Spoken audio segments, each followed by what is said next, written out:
Hello ನಮಸ್ಕಾರ, welcome to Mysuru Srirampura ಎರಡನೇ ಹಂತಕ್ಕೆ ಹೊಂದಿಕೊಂಡಿರುವಂತಹ ಒಂದು ಮೂಡ ಅನುಮೋದಿತ ಪ್ರೈವೇಟ್ ಲೇಔಟ್. ಅಂದರೆ ಮೈಸೂರು ನಗರಾಭಿವೃದ್ಧಿ ಪ್ರಾಧಿಕಾರದಿಂದ ಬೇಕಾಗಿರುವಂತಹ ಎಲ್ಲ ಅಪ್ರೂವಲ್ಸ್ನ ತಗೊಂಡು ರಚಿಸಿರುವಂತಹ ಲೇಔಟಲ್ಲಿ ನೀವು ನೋಡ್ತಾ ಇರುವಂತಹ 1200 ಸ್ಕ್ವೇರ್ ಫೀಟ್ ಲ್ಯಾಂಡ್ ಏರಿಯಾದಲ್ಲಿ ಕಟ್ಟಿರುವಂತಹ ಹೊಸ ಮನೆ. It's a brand new house, 3 bedroom, almost furnished and ready to move in ಮನೆ. ಮೈಸೂರು ಮಧ್ಯಭಾಗದಿಂದ ಅಬೌಟ್ 8 ಕಿಲೋಮೀಟರ್ಸಲ್ಲಿ ಇರುವಂತಹ ಬಹಳಷ್ಟು ಮನೆಗಳಿರುವಂತಹ ಎಲ್ಲ ಮೂಲಭೂತ ಸೌಕರ್ಯಗಳು ಇರುವಂತಹ ಏರಿಯಾದಲ್ಲಿ ಕಟ್ಟಿರುವಂತಹ ಹೊಸ ಮನೆ ಇದು ಸೇಲ್ಗಿದೆ. ಒಮ್ಮೆ ಮನೆ ಒಳಗೆ ಹೋಗೋಕ್ಕೆ ಮುಂಚೆ, it's a west facing property, ಮನೆ ಒಳಗೆ ಹೋಗೋಕ್ಕಿಂತ ಮುಂಚೆ ಬಹಳಷ್ಟು ಜನ ಕೇಳುವಂಥ ವಿಚಾರ, ಸುಪ್ರೀತ್ ಬರೀ ಮನೆ ಮಾತ್ರ ತೋರಿಸ್ಬಿಡ್ಬಿಡಿ, ಸುತ್ತಮುತ್ತ ಲೊಕ್ಯಾಲಿಟಿನ ಒಂದ್ಸರಿ ತೋರಿಸಿ ಅಂತ. ಅದಕ್ಕೋಸ್ಕರ ಒಮ್ಮೆ ಲೊಕ್ಯಾಲಿಟಿ ಸಹ ನೋಡ್ಕೊಳ್ಳಿ ಹೇಗಿದೆ ಅಂತ. ಭಾಳಷ್ಟು ಮನೆಗಳು ಬರ್ತಾ ಇದೆ, ಭಾಳಷ್ಟು ಮನೆಗಳು ಈಗಾಗಲೇ ಕಟ್ಕೊಂಡು ವಾಸ ಇರುವಂಥದ್ದು. ಎಷ್ಟಡಿ ರಸ್ತೆ ಇದೆ ಅಂತ ಭಾಳಷ್ಟು ಜನ ಕೇಳ್ತೀರಿ ಆ ಮನೆ ಮುಂದೆ. This is 30 feet road.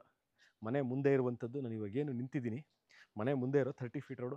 Entire layout ಏನು ನಾನು ವೀಡಿಯೋ ಮಾಡ್ತಾ ಇದ್ದೀನಿ, ಈ ಮನೆ ಸೇಲ್ಗಿದೆ ಅಂತ ಇದ್ದೀನಿ, ಎಂಟೈರ್ ಈ ಲೇಔಟಲ್ಲಿ ಎಲ್ಲ ಅಂಡರ್ಗ್ರೌಂಡ್ ಎಲೆಕ್ಟ್ರಿಕ್ ಕೇಬ್ಲಿಂಗ್ ಸಿಸ್ಟಮ್ಸ್ ಇದೆ. ವೇಸ್ಟ್ ವಾಟರ್ ಅಂದರೆ ಮನೆಗಳಿಂದ ಹೊರಬರುವಂತಹ ವೇಸ್ಟ್ ವಾಟರ್ ಏನಿದೆ ಎಲ್ಲ ಅಂಡರ್ಗ್ರೌಂಡ್ ಡ್ರೈನೇಜ್ ಇರುವಂತಹ, ಕ್ಲೀನಾಗಿ ಸರ್ಕ್ಯುಲೇಟ್ ಆಗಿ ಎಕ್ಸಿಟ್ ಆಗುವಂತಹ ವ್ಯವಸ್ಥೆ ಇರುವಂತಹ ಏರಿಯಾ ಇದು. ವಾಟರ್ ಸೋರ್ಸ್, ಭಾಳಷ್ಟು ಜನ ಕೇಳುವಂತಹ ಇನ್ನೊಂದು ವಿಚಾರ, water source of the layout and the house ಏನು ಅಂತ. ಈ ಭಾಗದಲ್ಲಿ ಯಾವತ್ತಿಗೂ ಕೊರತೆ ಇಲ್ಲದಿರುವಷ್ಟು ನೀರಿನ ವ್ಯವಸ್ಥೆ ಇರುವಂತಹ ಏರಿಯಾ. ಅಂದರೆ ಈ ಎಂಟೈರ್ ಈ ಲೇಔಟ್ಗೆ ಬೋರ್ವೆಲ್ ಇದೆ. ಬೋರ್ವೆಲ್ನ ದಿನನಿತ್ಯ ಮನೆಗಳಿಗೆ ನೀರು ಪಂಪ್ ಆಗುತ್ತೆ. ಅಬೌಟ್ 10,000 ಲೀಟ್ರ್ ಸಂಪ್ ಇದೆ, 1000 ಲೀಟರ್ ಅಷ್ಟು ಓವರ್ ಹೆಡ್ ಟ್ಯಾಂಕ್ ಇದೆ. ಅಬೌಟ್ 7.5 to 8,000 ಲೀಟರ್ಸ್ ಇರುವಂಥ ಸಂಪ್ ಇದೆ. Around 1000 litre over head tank ಇದೆ. West facing property, north facing door ಇಟ್ಟು ಕಟ್ಟಿರುವಂತಹ ಮನೆ ಹೇಗಿದೆ, ಯಾವ ಥರ ಇದೆ, ಏನು ಮೆಟೀರಿಯಲ್ನ ಯೂಸ್ ಮಾಡಿದ್ದಾರೆ ಅಂತ ಒನ್ ಬೈ ಒನ್ ತೋರಿಸ್ಕೊಂಡು ಹೋಗ್ತೀನಿ ಬನ್ನಿ. ಪಾರ್ಕಿಂಗ್ ವಿಚಾರಕ್ಕೆ ಬಂದಾಗ ನಾನು ಎಲ್ಲ ಮನೆಗಳಲ್ಲಿ ಹೇಳೋದು, parking is one of the very key things that when you are buying a property. ನೀವು ಇಲ್ಲಿ ಈಸಿಲಿ ಒಂದು ಬಿಗ್ ಸೈಜ್ ಕಾರ್ನ ನಿಲ್ಲಿಸ್ಬೋದು. ಕವರ್ಡ್ ಕಾರ್ ಪಾರ್ಕಿಂಗ್ ಇದೆ, ನೋಡ್ಬೋದು ನೀವು. Covered car parking they have done. Anti skid ಟೈಲ್ಸ್ಗಳನ್ನ ಹಾಕಿದ್ದಾರೆ. ಬನ್ನಿ, ಎಂಟೈರ್ ಮನೆ ಟೈಲ್ಸ್ಗಳೆಲ್ಲ, ಎಲ್ಲ ಫ್ಲೋರಿಂಗ್ ಎಲ್ಲ ಟೈಲ್ಸ್ ಇದೆ. ಏನು one of the best part of this house ಏನು ಅಂತಂದರೆ, ನೋಡಿ ಇಲ್ಲಿ ದೊಡ್ಡದು, ಈ ಕಡೆನೂ ದೊಡ್ಡದು, 2 ವಿಂಡೋಗಳನ್ನ ಕೊಟ್ಟಿದ್ದಾರೆ. ಇದನ್ನು ನೀವು ಡೋರ್ ಅಂತ ಕನ್ಸಿಡರ್ ಮಾಡ್ತೀರಾ, ವಿಂಡೋಸ್ ಅಂತ ಕನ್ಸಿಡರ್ ಮಾಡ್ತೀರಾ, ಸಿಟ್ಔಟ್ಗೆ ಯೂಸ್ಫುಲ್ ಆಗುವಂಥದ್ದು ಅಂತ ಕನ್ಸಿಡರ್ ಮಾಡ್ತೀರಾ. ನೋಡಿ ಇಲ್ಲಿ ಎಂಥ ದೊಡ್ಡ ಓಪನಿಂಗ್ ಇದೆ, ಮತ್ತು ಇಲ್ಲೂ ಸಹ ಅಷ್ಟೇ 2 ಓಪನಿಂಗ್ ಕೊಟ್ಟಿದ್ದಾರೆ. ಎನಿ ಟೈಮ್ ನೀವು ಇದನ್ನು ಓಪನ್ ಇಟ್ಕೊಬೋದು. ಸೇಫ್ಟಿ ಗ್ರಿಲ್ಗಳಿದೆ, ಎರಡನ್ನೂ ಓಪನ್ ಇಟ್ಕೊಬೋದು. ನೋಡಿ ಇದನ್ನು ಓಪನ್ ಇಟ್ಕೊಬೋದು. ಸೊಳ್ಳೆ ಬರುತ್ತೆ ಅಂದರೆ ಅದಕ್ಕೆ ಸೊಳ್ಳೆಗೆ ಮಸ್ಕಿಟೋಗೆ ಮೆಶ್ ಹಾಕಿದ್ದಾರೆ. ಬಟ್ಟೆ ಒಗೆದು ಒಣಗಾಕ್ಲಿಕ್ಕೂ ಜಾಗ ಮಾಡ್ಕೋಬೋದು. ಅಥವಾ ನೀವು ಗಾರ್ಡನ್ ಸ್ಪೇಸಾಗಿ ಕ್ರಿಯೇಟ್ ಮಾಡ್ಕೊಬೋದು. ಇದನ್ನು ಪಾಟ್ಗಳು ಇಟ್ಕೊಬೋದು, ಕಿಚನ್ ಗಾರ್ಡನ್ ಮಾಡ್ಕೋಬಹುದು. ಯಾಕಂದರೆ 30-40 ಮನೆಗಳಲ್ಲಿ ಗ್ರೀನ್ರಿ ಮಾಡೋಕ್ಕೆ ಅಥವಾ ಏನೋ ಇಟ್ಕೊಳ್ಳಿಕ್ಕೆ ಪಾಟ್ಗಳನ್ನ ಇಟ್ಕೊಳ್ಳಿಕ್ಕೆ ಸಾಧ್ಯನೇ ಇಲ್ಲ. ಎಂಟೈರ್ ಒಂದು 9 ಚದರ ಕಟ್ಬಿಟ್ಟಿರ್ತಾರೆ. ಇಲ್ಲಿ ಈ ಥರ ಮಾಡಿದ್ರೆ ಬಟ್ಟೆ ಒಣಗಾಕೊಳ್ಳಿಕ್ಕೆ ಒಂದು ಜಾಗ, ಸಿಟ್ಔಟ್ಗೆ ಒಂದು ಜಾಗ, ಅಥವಾ ಕಿಚನಿಗೆ ಒಂದು ಜಾಗ, ಸಿಟ್ಔಟ್ಗೆ ಒಂದು ಜಾಗ ಮಾಡ್ಕೋಬೋದು. Hall or the kitchen area. T V cabinets already done. ನೀವು ಟಿ ವಿ ಕ್ಯಾಬಿನೆಟ್ಸ್ ಮಾಡ್ಕೊಳ್ಳೋ ಅವಶ್ಯಕತೆ ಇಲ್ಲ. ಸ್ಟ್ಯಾಂಡರ್ಡ್ ಎಲೆಕ್ಟ್ರಿಕಲ್ ಫಿಟ್ಟಿಂಗ್ಸ್ ಈಗಾಗಲೇ ಮಾಡಿದ್ದಾರೆ. ಈ ಪೋರ್ಷನ್ ಏನು ಅಂತಂದರೆ, ಬೇಕಾದಲ್ಲಿ ದೇವರ ಮನೆ ಅಂದರೆ ದೇವರ ಕೋಣೆ ಅಥವಾ ಪೂಜಾ ರೂಮ್ನ ಮಾಡಿ ಕೊಡ್ತಾರೆ. ಅದಕ್ಕೋಸ್ಕರ ಈ ಜಾಗನ ಬಿಟ್ಟಿದ್ದಾರೆ. ಬನ್ನಿ, sink with storage space, standard ಎಲ್ಲ ಜಾಗಬಾರ್ದು ಬಾತ್ರೂಮ್ ಫಿಟ್ಟಿಂಗ್ಸ್ನ ಹಾಕಿದ್ದಾರೆ. ಆ್ಯಂಟಿ ಸ್ಕಿಡ್ ಟೈಲ್ಸ್ಗಳು ಹಾಕಿದ್ದಾರೆ. ಕನ್ಸೀಲ್ಡ್ ಕಮೋಡ್ ಟ್ಯಾಂಕ್ ಇದೆ, ವೆಂಟಿಲೇಟರ್ ಕೊಟ್ಟಿದ್ದಾರೆ, ಹ್ಯಾಂಡ್ ವಾಶ್ ಇದೆ. So there is nothing to do. Pending work ಇನ್ನೇನು ಇಲ್ಲ. ನೀವು ವಾಟರ್ ಹೀಟರ್ನ ಹಾಕ್ಕೋಬೇಕು. Beautiful profile light with profile LED light with mirror with sliding wardrobe. ಇದು room number 1 at the ground floor ಇದ್ದೀನಿ ನಾನೀಗ. ನೋಡಿ ವಾರ್ಡ್ರೋಬ್ಗಳು. ಒಂದು ಕಿಂಗ್ ಸೈಜ್ ಬೆಡ್ ಹಾಕ್ಕೋಬೋದು. 6x7 6 ಅಡಿ ಬೈ 7 ಅಡಿದು ನೀವು ಕಾಟ್ನ ಹಾಕ್ಕೋಬೋದು. ರೂಮ್ ನಂಬರ್ 1 ತೋರಿಸಿದ್ದೀನಿ. ಬನ್ನಿ, ಬಾತ್ರೂಮ್ ಆಯಿತು, hand wash, hall, entry. I entered from north. ನಾನು ನಾರ್ತಿಂದ ಎಂಟ್ರಾಗಿದ್ದಿದ್ದನ್ನು. This is a very huge kitchen area. About 15 feet ಇದೆ ಇದು. ಇಲ್ಲಿಂದ ಅಲ್ಲಿಗೆ 15 ಅಡಿಗೂ ಹೆಚ್ಚಿರುವಂಥ ಕಿಚನ್ ಏರಿಯಾ. ಗ್ರನೈಟ್ ಟಾಪ್ ಇದೆ. ಎಂಟೈರ್ ಒಂದು ಭಾಗ ಮಾಡ್ಯುಲರ್ ಮಾಡಿಬಿಟ್ಟಿದ್ದಾರೆ. So need not to do anything. Storage ಸ್ಪೇಸ್ಗೆ ನಮಗೆ ಸರ್ ಇನ್ನೂ ಸ್ಟೋರೇಜ್ ಸ್ಪೇಸ್ ಬೇಕು, ಜಾಗ ಸಾಲಲ್ಲ, ಇಲ್ಲ, ಫುಲ್ ಸೈಜ್ ಸ್ಟೋರೇಜ್ ಸ್ಪೇಸು. ಮೇಲ್ಗಡೆನೂ ಸ್ಟೋರೇಜ್ ಸ್ಪೇಸ್ ಕೊಟ್ಟಿದ್ದಾರೆ. ನೀವು ತಿರ್ಗಾ ಏನೋ ಮಾಡುವಂಥ ಅವಶ್ಯಕತೆ ಇಲ್ಲ. ಗ್ಯಾಸ್ ನಿಮ್ಮ ನೋಡಿ ವಾಸ್ತು ಅನುಗುಣವಾಗಿ ಇಲ್ಲಿ ಬರ್ನರ್ ಅಂದರೆ ಸ್ಟವ್ ಬರಬೇಕು. ಗ್ಯಾಸ್ ಪಾಯಿಂಟ್ ಕೊಟ್ಟಿದ್ದಾರೆ. ಗ್ಯಾಸ್ ಸಿಲಿಂಡರ್ ಇಲ್ಲಿ ಇಟ್ಕೋಬೋದು ಅಂತ ತೋರಿಸ್ತೀನಿ. ವಾಟರ್ ಪ್ಯೂರಿಫೈಯರ್ಗೆ ಚಿಮ್ನಿಗೆ ಮಾಡಿದ್ದಾರೆ. ಅದಕ್ಕೆ ಎಕ್ಸಿಟಿಗೆ ಏನು ಬೇಕೋ ಅದನ್ನು ಸಹ ವೆಂಟಿಲೇಟರ್ ಕೊಟ್ಟಿದ್ದಾರೆ. ರೆಫ್ರಿಜರೇಟರ್ ಪಾಯಿಂಟಿಗೆ ಇಲ್ಲಿ ಕೊಟ್ಟಿದ್ದಾರೆ. ಮೈಕ್ರೋವೇವ್ ನೀವು ಇಲ್ಲಿ ಇಟ್ಕೋಬೋದು. ಬನ್ನಿ, this is one of the important point of the house. Washing ಮಿಷಿನ್ಗೆ ನಾನು ನಿಮಗೆ ಜಾಗ ಎರಡು ಕಡೆ ತೋರಿಸಿದ್ದೀನಿ. Water inlet, water outlet, current point ಎಲ್ಲ ಕೊಟ್ಟಿದ್ದಾರೆ. UPS ಪಾಯಿಂಟು ನೋಡಿ ತೋರಿಸ್ತಾರೆ ಈಗ, ಅದು UPS ಪಾಯಿಂಟ್, ಅದು ಆಲ್ಟರ್ನೇಟ್ ಪವರ್ ಬ್ಯಾಕಪ್ ಪಾಯಿಂಟು. ಇಲ್ಲಿ ಗ್ಯಾಸ್ ಪಾಯಿಂಟು, ನೀವು ಇಲ್ಲೇ ತಂದು ಸಿಲಿಂಡರ್ ಇಟ್ಕೊಬೋದು.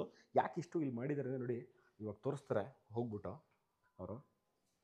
ಇಲ್ಲಿ ಎಂಟೈರ್ ಈ ಭಾಗನ ಸೇಫ್ಟಿ ಗ್ರಿಲ್ಸ್ಗಳನ್ನ ಹಾಕಿದ್ದಾರೆ.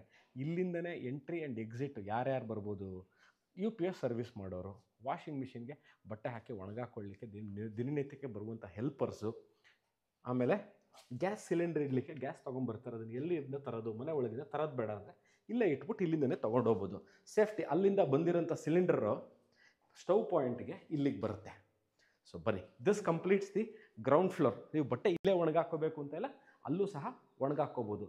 Now I am going to the first floor of the property. ಇದೆಲ್ಲ ಆ್ಯಂಟಿ ಸ್ಕಿಡ್ ಟೈಲ್ಸ್ಗಳನ್ನ ಹಾಕಿದ್ದಾರೆ.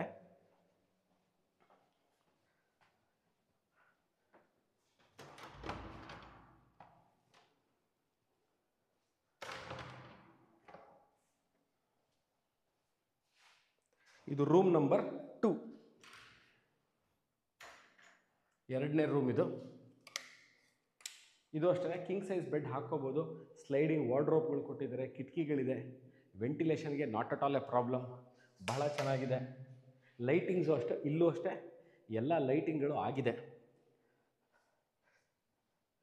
This is bedroom number 3. ಬನ್ನಿ, ಇದಕ್ಕೆ ವಾಕಿನ್ ವಾರ್ಡ್ರೋಬ್ ಮಾಡಿದ್ದಾರೆ. ವಾಕಿನ್ ವಾರ್ಡ್ರೋಬ್ ಇದೆ, ಎರಡು ಕಡೆಗೂ ಇದೆ ವಾಕಿನ್ ವಾರ್ಡ್ರೋಬ್. ನೋಡಿ, ಇಲ್ಲೂ ವಾರ್ಡ್ರೋಬ್ ಇದೆ ಮತ್ತು ಇಲ್ಲಿ ಸ್ಲೈಡಿಂಗ್ ಕೊಟ್ಟಿದ್ದಾರೆ. ಎರಡು ಕಡೆ ವಾರ್ಡ್ರೋಬಿಂದ we can go to the bathroom.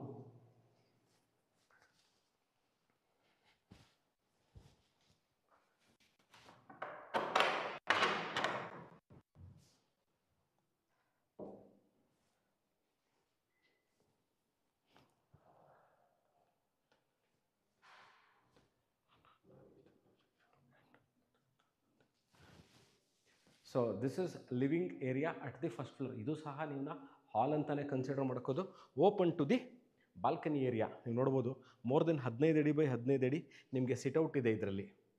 ಒಮ್ಮೆ ಅಕ್ಕಪಕ್ಕದ ಲೊಕೇಶನ್ನು ಸಹ ತೋರಿಸ್ತಾರೆ. ಭಾಳಷ್ಟು ಜನ ಕೇಳುವಂಥ ವಿಚಾರ ಏನು ಅಂತಂದರೆ, ನೀವು ಮನೆ ತೋರಿಸ್ಬಿಡ್ಬೇಡಿ, ನಮಗೆ ಮನೆ ಸಮೇತ ಸುತ್ತಮುತ್ತ ಏರಿಯಾ ಸಹ ತೋರಿಸಿ. ಬಸ್ ಕನ್ವೀನಿಯನ್ಸ್ ಇದೆಯಾ, ನೀರು ಇದೆಯಾ, ಇಲ್ಲಿಗೆ 3G 4G ಇಂಟರ್ನೆಟ್ ಸರ್ವಿಸ್ ಸಿಕ್ಕತ್ತಾ, ಸ್ಕೂಲ್ಸು ಕಾಲೇಜಸ್ ಎಲ್ಲಿದೆ, ಏನೇನು ಅಂತ ಇವಾಗ ಹೇಳ್ತೀನಿ. School colleges doctor K Vivekananda circle, Mysuru Srirampura Vivekananda ಸರ್ಕಲಿಂದ ಅಬೌಟ್ ಹಾರ್ಡ್ಲಿ 1.5 ಕಿಲೋಮೀಟರ್, 1.5 ಕಿಲೋಮೀಟ್ರಲ್ಲಿ ಇರುವಂತಹ ಇದು 3 ಬೆಡ್ರೂಮ್ ಮನೆ. ಎಷ್ಟು ಚದರ ಇದೆ ಮನೆ? ಅಬೌಟ್ 23 to 24 ಸ್ಕ್ವೇರ್ಸ್, ಅಂದರೆ 2200-2400 ಸ್ಕ್ವೇರ್ ಫೀಟ್ ಬಿಲ್ಟಪ್ ಏರಿಯಾ ಇರುವಂತಹ. There is nothing called a pending work. ಇನ್ನೇನು ಪೆಂಡಿಂಗ್ ವರ್ಕ್ ಯಾವುದೂ ಸಹ there isn't any pending work as of now. ಏನೇನು ಹಾಕ್ಕೋಬೇಕಾಗಬಹುದು ಅಂತಂದರೆ, ಕರ್ಟನ್ ರಾಡ್ಗಳು ಹಾಕ್ಕೋಬೇಕು, ಕಾಟ್ಸ್ಗಳನ್ನ ಹಾಕ್ಕೋಬೇಕು, standard electrical, standard bathroom fittings, tiles ಎಲ್ಲ ಹಾಕಿದ್ದಾರೆ. ಈವನ್ TV ಕ್ಯಾಬಿನೆಟ್ ಸಹ ಗ್ರೌಂಡಲ್ಲೂ ಇದೆ, ಫಸ್ಟಲ್ಲೂ ಇದೆ. ಏನೂ ಸಹ ಸ್ಟ್ರಕ್ಚರಲ್ ವರ್ಕಲ್ಲಾಗಲಿ ಅಥವಾ ಸಿವಿಲ್ ಸಂಬಂಧಪಟ್ಟಿದ್ದಾಗಲಿ ಇನ್ಯಾವುದೂ ಸಹ ಪೆಂಡಿಂಗ್ ವರ್ಕ್ಗಳಿಲ್ಲ. ಸ್ವಿಚ್ಗಳಿರ್ಬೋದು, ಓವರ್ ಹೆಡ್ ಟ್ಯಾಂಕು, ಸಂಪು ಎಲ್ಲ ಇದೆ. ವಾಟರ್ ಹೀಟರ್ಗಳು, ಸೋಲಾರು ತಾವು ಅಳವಡಿಸ್ಕೋಬೇಕಾಗತ್ತೆ. ಈ ಮನೆ ಸೇಲ್ಗಿದೆ. ಇದು 3 bedroom house which is for sale. ಈ ವಿಡಿಯೋ ನೋಡ್ತಾ ಇದ್ದು ಇದ್ರ ಬಗ್ಗೆ ಇನ್ನಷ್ಟು ಮಾಹಿತಿ, 30-40 ವೆಸ್ಟ್ ಫೇಸಿಂಗ್ ಸೈಟಲ್ಲಿ ನಾರ್ತ್ ಫೇಸಿಂಗ್ ಡೋರ್ ಇಟ್ಟು ಕಟ್ಟಿರುವಂತಹ ಹೊಸ ಮನೆ ಸೇಲ್ಗಿದೆ. ಇದ್ರ ಬಗ್ಗೆ ಇನ್ನಷ್ಟು ಮಾಹಿತಿ, ರೇಟು, ಲೊಕೇಶನ್ ಎಲ್ಲದಕ್ಕೂ ನನ್ನ ಡಿಸ್ಕ್ರಿಪ್ಷನ್ಲಿ very clearly I would have mentioned the rate. ಈ ಮನೆ ಹ್ಯಾಸ್ ನೆವರ್ ಬೀನ್ ಯೂಸ್ಡ್. ಗೃಹ ಪ್ರವೇಶ ಆಗಿಲ್ಲ, ಯಾರೂ ಬಂದಿಲ್ಲ, ಯಾರೂ ವಾಸ ಆಗಿಲ್ಲ.